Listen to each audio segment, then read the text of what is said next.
ஐயா, இப்ப நம்ம அனுபவத்துக்கு தகுந்த அனுபவிப்பவன் வர்றாங்க அப்படின்னு போன இதுல நான்யார்ல இதுல சொன்னாங்க. ம். இப்ப அப்ப மனுஷனுக்கு பய உணர்ச்சி வந்துச்சுன்னா, அந்த பயப்படுறவனா நம்ம மாறிருவோம். ம். இப்ப நம்மளுக்கு வந்து இப்போ ஒரு உடல்நிலை பாதிக்கப்படுற சமயங்கள்ல, உடல் உபாதைகள், உணர்ச்சிகள் வந்து நமக்கு இயல்பாவே தெரியுதுங்க. அப்போ நம்ம வந்து இப்ப மனச வந்து நம்ம கட்டுப்படுத்தக்கூடாது. கட்டுப்படுத்தக்கூடாதுன்னா, அத அப்படியே என்ன இருக்கோ அத நம்ம ஃபாலோ இது பண்ணி அத பெராண்டாம விட்டுறணும் அப்படிங்கிறது தான் நம்ம இதுல கத்துக்கிற விஷயமா இருக்கு. இப்ப அப்ப அந்த பய உணர்ச்சிகள் இருக்கும்போது, இல்ல உடல் உபாதைகள வச்சோ ஒரு தாட்ஸ் அது சம்மந்தமான தாட்ஸ் அது கன்டினியூஸா அந்த திங்கிங்கும் இயல்பா வந்துருது.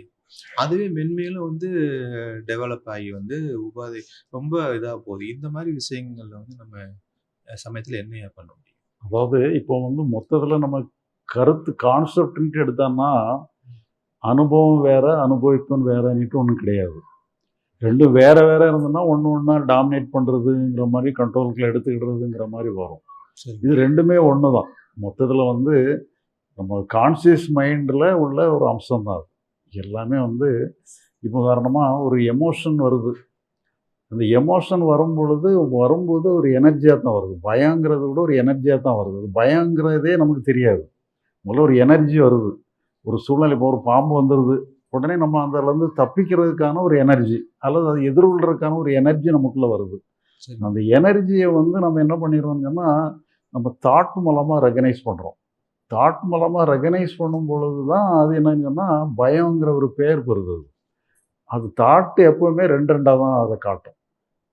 காண்பவன், காணப்படும் பொருள், அனுபவம், அனுபவிப்பவன்னு சொல்லி 2ஆ காட்டும். அது 1ன்னு சொல்லி அப்படி 1 மட்டும் காட்டுற மாரி ஒரு தாட்டே கிடையாது. தாட் எப்பவுமே ரெட்டை ரெட்டையா தான் காட்டும். அதுவே உங்களையும் ஏற்படுத்திருது, பயத்தையும் ஏற்படுத்திருது. அப்போ ரெட்டைத்தன்மை ஏற்படுத்திருது. உண்மையில அங்க 1 தான் இருக்கு. அது 2ஆ எடுத்து நம்ம புரிஞ்சுக்கிடுறோம்.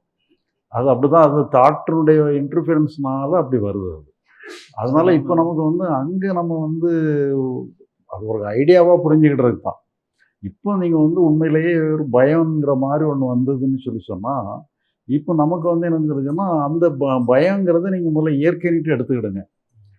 பயத்த பொறுத்த அளவுல அது இயற்கை. ஏன்னா அது ஒரு மனோ ரீதியான அனுபவங்கள் எல்லாமே இயற்கையானது தான். ஆனா சூழ்நிலை இயற்கையானது கிடையாது. அந்த சூழ்நிலையினுடைய காரணமா கூட வந்திருக்கலாம். இப்ப நோய் சம்மந்தமா ஏதோ ஒண்ணு வருதுன்னு சொன்னா, இப்ப நம்ம கவனம் என்னன்னு சொன்னா, இப்போ ஒரு இடத்துக்குள்ள ஒரு பாம்பு நுழைஞ்சிருது, பயம் வந்துருது. நம்ம பாம்ப டீல் பண்ணணுமா? பயத்த டீல் பண்ணணுமா? பாம்ப தான் டீல் பாம்ப தான் டீல் பண்ணணும். அப்போ நம்ம மகத்த டீல் பண்ண வேண்டிய அவசியம் இல்ல. அது வரத்தான் செய்யும். யார் அந்த இடத்துல இருந்தாலும் பயம் வரத்தான் செய்யும். ஆனா பயத்துக்கு பதிலா வேற ஏதாவது ஒண்ணு வரும். அவன் பாம்பாட்டியா இருந்தான்னா சந்தோஷப்படுவான்.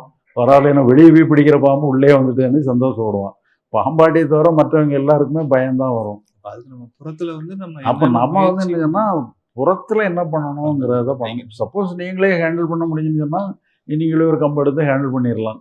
இல்லன்னு சொன்னா, நீங்க எஸ்கேப் ஆகி போய் பக்கத்து வீட்டுக்காரங்கள எல்லாத்தையும் கூப்பிட்டு நீங்க பாம்ப ஹேண்டில் பண்ணிரலாம். ஏதோ ஒரு வகையில உதவிக்கு எடுத்துக்கிடுங்க. அந்த பயத்த உதவிக்கு எடுத்துக்கிடுங்க. பயம் உங்களுக்கு உதவிக்கு தான் வருதுன்னுட்டு புரிஞ்சுக்கிடுங்க. நீங்க ஹேண்டில் பண்ண வேண்டியது வெளிய மட்டும் தான் ஹேண்டில் பண்ண முடியும். உள்ள ஹேண்டில் பண்ண வேண்டியது இல்லங்கிறத புரிஞ்சுட்டீங்கன்னு சொன்னா, நீங்க வந்தத குற்றமா எடுக்க மாட்டீங்க. பயம் வந்தாலும் சரி, வருத்தம் வந்தாலும் சரி, கோபம் வந்தாலும் சரி, என்ன வந்தாலும் அத குற்றமா எடுக்க மாட்டீங்க. உங்களுக்கு ஒரு பிரச்சனையா எடுக்க மாட்டீங்க. அப்போ அகத்த பொறுத்த அளவுல அது இருக்கு. ஒரு நோய் சம்மந்தமா ஒண்ணு வருதுன்னாலுமே கூட, அத நீங்க ஒரு பிரச்சனையா எடுக்க மாட்டீங்க. பயம் வரத்தான் அது இயற்கை தானே எடுத்துக்கிடுங்க. நோய் சம்மந்தமா நீங்க என்ன அத பண்ணணும்ங்கிறத மட்டும் மட்டும் அந்த கவனத்த நீங்க சரிங்க.